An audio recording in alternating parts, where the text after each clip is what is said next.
Hello, lovies. This week I'm reading Emmanuel's Dream, the true story of Emmanuel Ofosu Yeboah by Lorianne Thompson and Sean Qualls.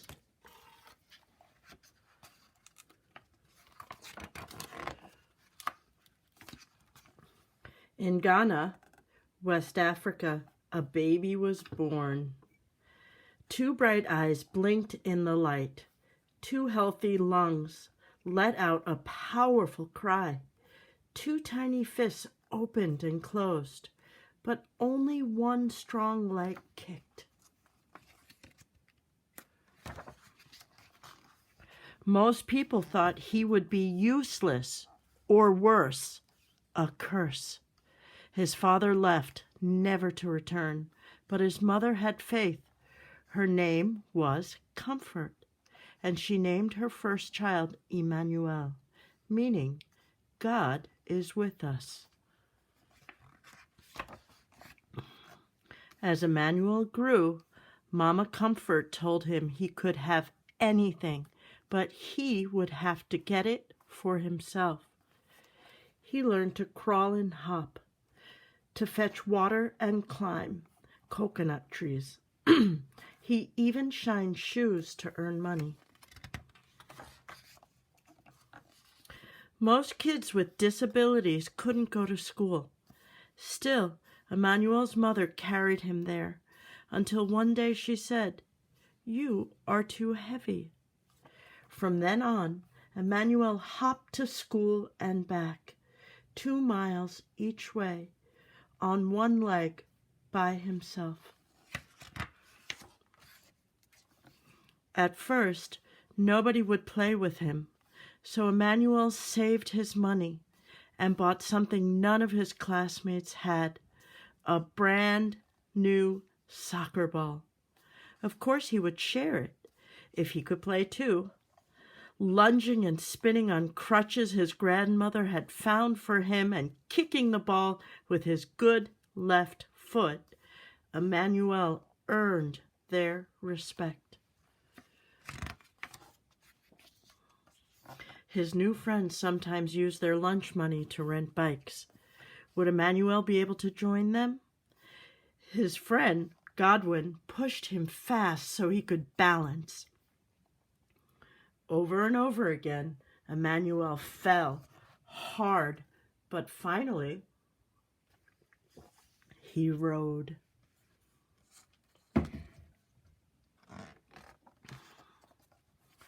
When Emmanuel was 13, Mama Comfort got very sick. She could no longer sell vegetables at the market, and Emmanuel's sister and brother were too little to work. He would have to support them.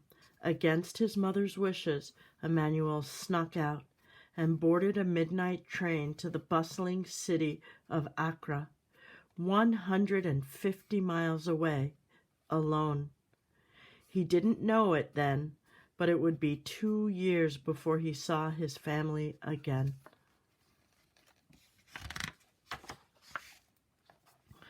Emmanuel arrived full of hope. There were so many people, but no one would hire him. Shopkeepers and restaurant owners told him to go out and beg, like other disabled people did. Emmanuel refused. Finally, a food stand owner offered him a job and a place to live. When Emmanuel wasn't serving drinks, he kept busy shining shoes. He earned money and sent it home. One morning when Emmanuel went to buy shoe shining supplies, the shopkeeper thought he was there to beg and scolded him. Insulted, Emmanuel slammed his money down on the counter.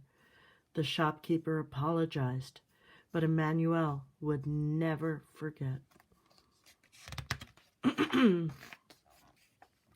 When Mama Comfort grew sicker, Emmanuel went home to be with her. From her bed on Christmas Eve, she told her son, "Be respectful and take care of your family. Don't ever beg. and don't give up. By the next morning, Emmanuel's beloved mother was dead. He was heartbroken, but he knew her last words had been a gift. He would honor them by showing everyone that being disabled doesn't mean being unable. It was a big dream, but Emmanuel had a plan.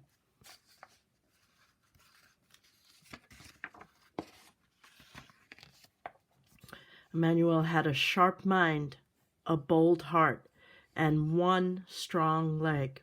All he needed was a bike. At first, no one would help. They thought his plan to bicycle around Ghana was impossible.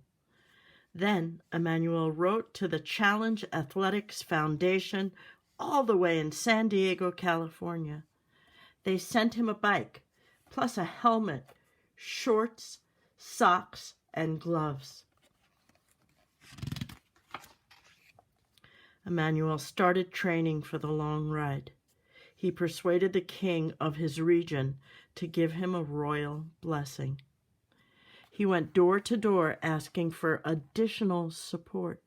Finally, he hired a taxi to follow him with drinking water, a camera, and his best friends. Then Emmanuel tied his right leg to the bike's frame, jammed his foot into the flip-flop attached to the pedal, and rode. Emmanuel pedaled through the bustling city of Accra. He pedaled through rainforests, over rolling hills, and across wide, muddy rivers. He pedaled past ogham forests and plantain farms and through the market city of Kumasi. He pedaled as trucks roared past on the narrow highways, and wild animals stalked his thoughts. He pedaled through the vast grasslands and into the ancient city of Tamale. He rode up, down, across, and around his country, proudly wearing the colors of its flag on a shirt printed with the words, "The Bozo," or "The Disabled Person."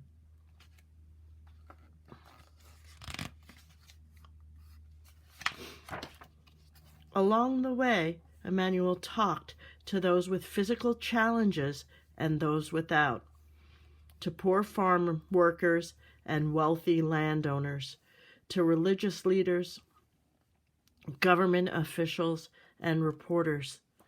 He wanted everyone to see him and his disability. He wanted everyone to hear him and his message. The farther Emmanuel rode, the more attention he got. Children cheered. Able-bodied adults ran or rode along with him.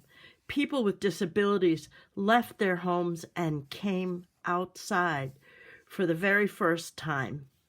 The young man once thought of as accursed was becoming a national hero. The young man once thought of as cursed was becoming a national hero. He completed his astounding journey. He pedaled south to the sea and back up to Accra, nearly 400 miles in just 10 days. But Emmanuel's success goes even further than that. He proved that one leg is enough to do great things, and one person is enough to change the world.